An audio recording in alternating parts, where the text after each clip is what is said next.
Tomorrow afternoon at 3 o'clock, Robert Louis Stevenson's tale of adventure on the high seas, Treasure Island.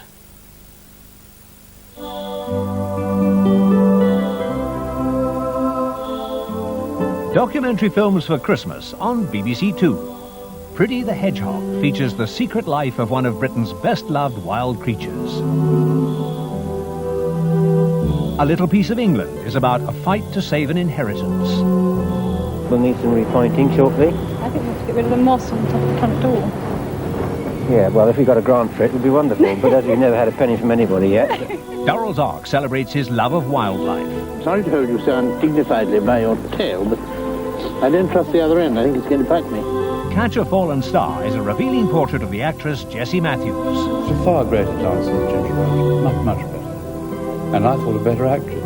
And Mother Teresa, the moving story of a remarkable woman. It is not how much we do, but how much love we put in the doing.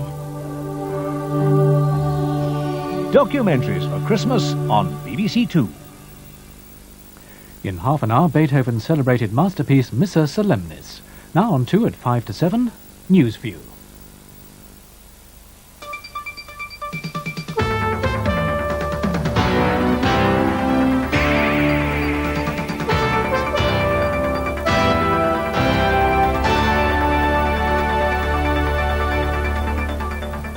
Good evening. The headlines tonight. A setback for David Steele as senior Liberals reject the name Alliance for the new merged party. The worst day of violence in Jerusalem for a decade as Britain complains to the UN about Israel's tactics. And Lord Whitelaw goes home for the weekend. He says he's been beautifully looked after. And the news this week, more cries of crisis in the health service, and the government puts in more cash. South Korea elects a new president. Opponents say the vote was rigged. And pictures of life in a Soviet labor camp. Senior Liberals have rebuffed their leader, David Steele, over choosing a name for the merged party they want to form with the SDP. An emergency meeting of the 300-strong Liberal Party Council had been called to discuss the merger constitution published yesterday. And the meeting voted not to call the new party the Alliance, even though that was the name recommended by the Liberals' own negotiators. Mr. Steele had earlier warned delegates that voters would take Liberals to be frivolous if they fell out over the party's name.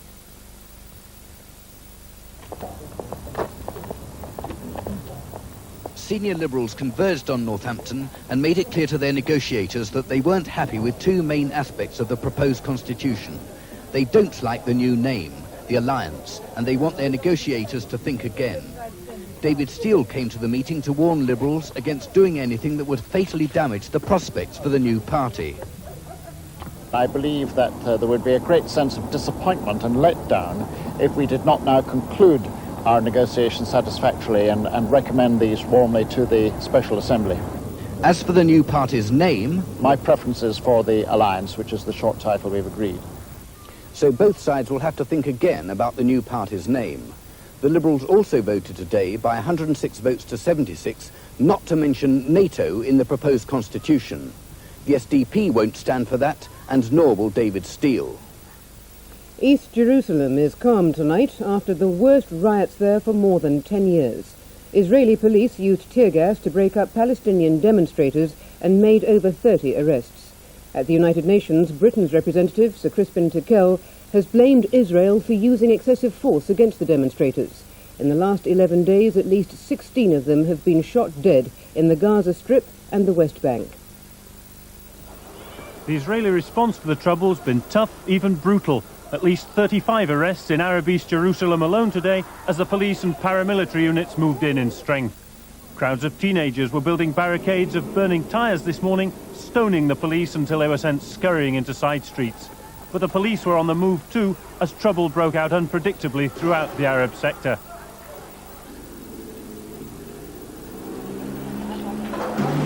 Elsewhere in the city, 2 banks have been attacked and looted as mobs rampage down the streets. There's no agreement about casualties, but the last 11 days have seen at least 16 people killed in the Israeli-occupied areas, and there's the constant threat that bullets could replace tear gas canisters. The police say it's the worst violence Jerusalem's seen for 11 years. In Tel Aviv, Israeli peace demonstrators have been protesting at what they see as the harsh tactics of the Israeli Defense Force. for the time being certainly, the government seems to have no answer other than to meet violence with more violence. 4 people, 3 of them children, have died in separate house fires in Northern Ireland. 2 sisters, aged 4 and 12, were killed when fire swept through their home in Londonderry. Last week, the father of the 2 girls was abducted and robbed by armed men, but police say the fire was started accidentally. Experts are investigating the causes of the other fires near Belfast and in County Down. The Queen's press secretary has criticised today's newspaper reports about her Christmas message. The programme has already been recorded and the contents are normally kept confidential until it's broadcast. Today, 6 newspapers gave details of what they say it contains. According to the papers, she'll denounce the IRA and call for tolerance in Northern Ireland.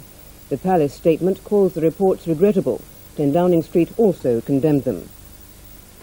The Deputy Prime Minister, Lord Whitelaw, who suffered a mild stroke 5 days ago, has now left hospital. He will spend the weekend at his London home before having more medical tests on Monday. As Lord Whitelaw left Westminster Hospital this morning, accompanied by his wife, Lady Cecilia, he paid warm tribute to the staff, but declined to be drawn about his future. I want to take these photographs now. I've been most beautifully looked after and treated here by the doctors and all the staff. I'm intensely grateful to them. I now have to have some rest and recuperation. I hope you will allow me to go and do so, and I wish you all a very happy Christmas. Thank you so much. The future, Lord Whitelaw? I promised I won't say it. I think you will perhaps respect me and understand that I now should have rest. But I'm very happy, and I'm very, very grateful indeed. Everything's been done for me. Garry Kasparov has retained the World Chess Championship. He beat Anatoly Karpov in the final game in Seville after earlier being close to defeat. Kasparov's victory means he drew the series 12-12 and retains the title for 3 years. Now with a look at today's sport, here's David Icke. Steve Bruce made his debut for Manchester United after his £800,000 move from Norwich yesterday. He conceded a penalty at Portsmouth but still ended up on the winning side. Can the championship race really be over before Christmas? United's opening goal late in the first half through Brian Robson defied the pessimists, amongst them Portsmouth manager Alan Ball, whose problems are at the other end of the table. The second half revealed why. United's approach is not always sophisticated, but Portsmouth's response was occasionally inept. Hardiman's error caused the second goal just after the break, McClare's 14th of the season. United were threatening to run away with it. Strachan, lively, inventive, strong, and finally unlucky, might have scored a third. But then Portsmouth found themselves back in the match as United's new signing Bruce climbed over substitute Quinn. 2 months without a home win is more than any passionate man can take, and Dillon's penalty gave hope at least. But United finished strongly to underline that if they are to be also Rans this season, then it won't be through lack of determination. Portsmouth 1, Manchester United 2. Gary Gillespie scored the winner for Liverpool against Sheffield.